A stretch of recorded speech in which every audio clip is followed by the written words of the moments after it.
Salut tout le monde et bienvenue dans ma nouvelle chaîne YouTube. J'avais envie avec vous d'aborder plein de sujets, mais surtout des sujets fun comme les médias, la musique, enfin bref, tout ce qui me passionne. Et j'avais envie de commencer avec les pires émissions de télé. C'est maintenant, on les découvre tout de suite. Et on commence avec un malaise, c'est Qui veut épouser mon fils. Alors du coup à la base c'était une idée de TF1 de lancer ça en 2010. Le but est simple, une maman qui va mettre son fils à la télévision pour trouver des prétendantes. Ça donnait des scènes plutôt cocasses et surtout beaucoup de malaise. 4 nouveaux fils à maman cherchent l'âme sœur. Il faut que tu le maries et que tu aies des enfants. Pour les prétendantes, le défi est énorme. Il faudra séduire les fils. Chez nous, la femme, elle s'occupe de la maison. Moi, je suis pas une femme de ménage. Et surtout, affronter leur mère. Il t'acceptera si je t'accepte. Chacun son parti.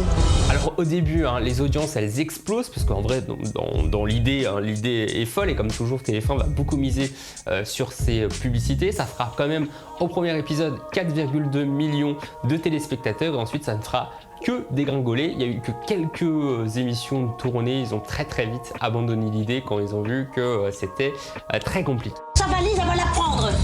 Je suis très en colère. Sa valise, elle va la prendre. Vite fait, bien fait. Et tu sais ce que je vais lui dire? Belle. Attends. Le père. Non mais où elle voit ça?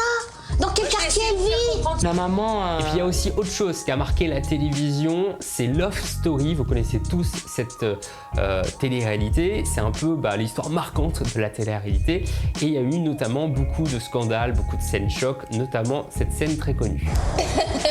C'est la petite fille de quoi? C'est ça. J'ai plutôt dans la même j'ai fait autre chose.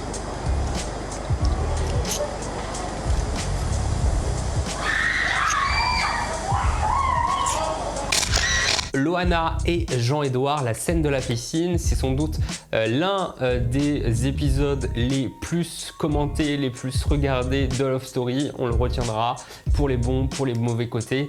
Et du coup, ça marquera aussi un petit peu la descente en enfer de cette émission qui va ensuite transformer, changer de nom et compagnie. Donc c'est un peu, on va dire, les prémices de la télé-réalité. 38 000 personnes se sont portées candidates à Loft Story. Seuls 11 célibataires ont été choisis pour vivre cette expérience unique. Couper du monde dans un loft pendant 70 jours. Au bout de 10 semaines, il n'en restera plus que 2, le couple gagnant de Loft Story. Je vous donne donc rendez-vous le jeudi 26 avril à 20h50 sur M6 pour découvrir l'identité des 11 célibataires qui vont vivre ensemble pendant 70 jours sous vos yeux. Vous découvrirez pour la première fois le loft, l'ensemble du dispositif qui va vous permettre de les regarder vivre 24 heures sur 24 et de voter pour eux. La première de Love Story, c'est jeudi à 20h50 et c'est sur M6. Présenté par Benjamin Castaldi, Love Story. Bientôt, vous aurez toujours un œil sur M6. Cette fois-ci, on va aller entre 2002 et 2006 avec une émission « Il n'y a que la vérité qui compte ». Le principe, il est simple. Vous avez un rideau, vous avez des personnes derrière qui ont des histoires, qui ont envie de se faire pardonner quelque chose. Ça donnait des scènes complètement surréalistes à la télévision. Je vous invite à les redécouvrir. Ouais, alors. Pas du tout. Vous connaissez pas? Non, si je connais, mais j'ai pas envie de lui causer ni rien du tout. Ah. Voilà. Ah bon? Ah non. Vous voulez pas écouter ce qu'il est venu vous dire? Non, j'ai même pas envie de le voir. Vous savez que vous n'êtes pas obligé de parler, mais vous pouvez écouter ce qu'il a à vous dire. Ah oui, mais il peut dire. Hein. Il peut parler? Ah oui, il peut parler, mais ça ne changera rien de mon opinion.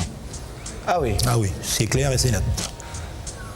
Ah non, vous voyez, je suis droit et je resterai comme ça. Malgré une audience plutôt correcte, entre 3 et 4 millions par émission, eh bien ça a quand même un petit peu décliné, surtout mal vieilli. Puis qui c'est qui a eu l'idée de ce concept, franchement, de mettre quelqu'un derrière un rideau et de ensuite se payer les pires hontes possibles, parce que on va pas se le cacher, globalement ça partait en clash à la fin ou alors ça se finissait bien, mais on sentait bien que genre c'est parce que tu es à la télévision et que tu veux pas trop gêner. Il y avait parfois même des sujets qui étaient plutôt malaisants, mais dans l'ensemble on va dire voilà, c'était un programme à tenter. Moi j'aimais beaucoup cette émission, ça m'a fait beaucoup rire. Après je trouve qu'il y a un côté un peu voyeuriste, malsain dans cette histoire, un petit peu comme toutes les autres émissions qu'on découvre ensemble. Ça va Véronique?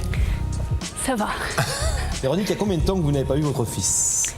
Ça fait 3 ans environ. 3 ans sans le voir. Oui. Et c'est à lui que vous êtes venu parler ce soir. C'est à mon fils Sébastien, oui. C'est lui que vous nous avez demandé d'inviter. Oui. 3 ans sans le voir, à cause d'une brouille? Oui, un malentendu. Un malentendu. Et un malentendu a suffi pour effectivement faire qu'une séparation de 3 ans s'installe entre vous deux.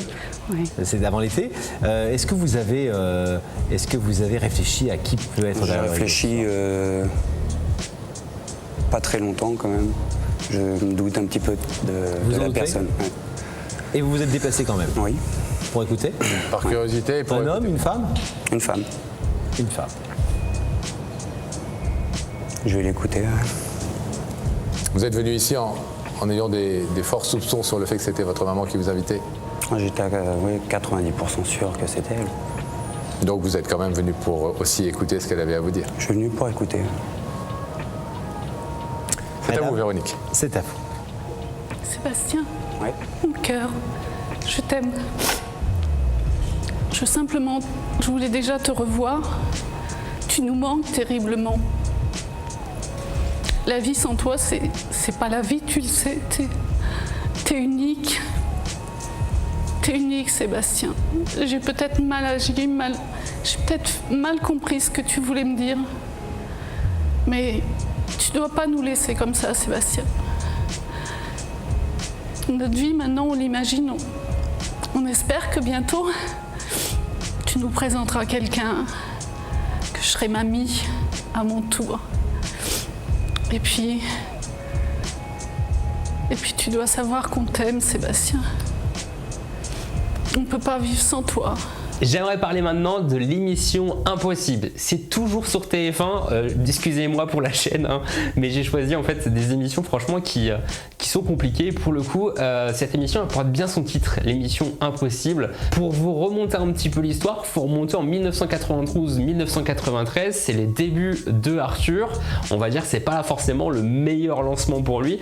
Comme quoi des fois les échecs, eh ben, ça fait aussi du bien pour pouvoir remonter. Je vous laisse découvrir et ensuite on en parle.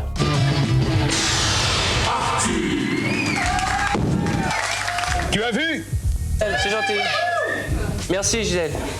Oh Gisèle, avec tout ce qu'elle a... Bon, moi ce que je propose déjà c'est qu'on donne un micro à la petite là parce qu'on ne va pas l'entendre. Ça c'est la première chose. Et la deuxième chose c'est qu'on va...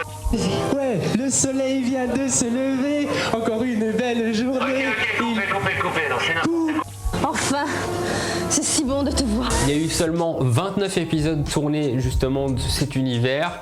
On va dire que c'est quand même pas mal, mais on va pas se le cacher, c'était quand même loin de l'Arthur qu'on connaît aujourd'hui. Bref, vous avez vu, il y a des biens, il y a des mauvaises. On retrouve un petit peu de tout dans les émissions de télévision. Ça continue encore aujourd'hui, ça sera sans doute une série qu'on retrouvera ensemble. Mais en tout cas, c'était l'occasion d'en parler avec vous.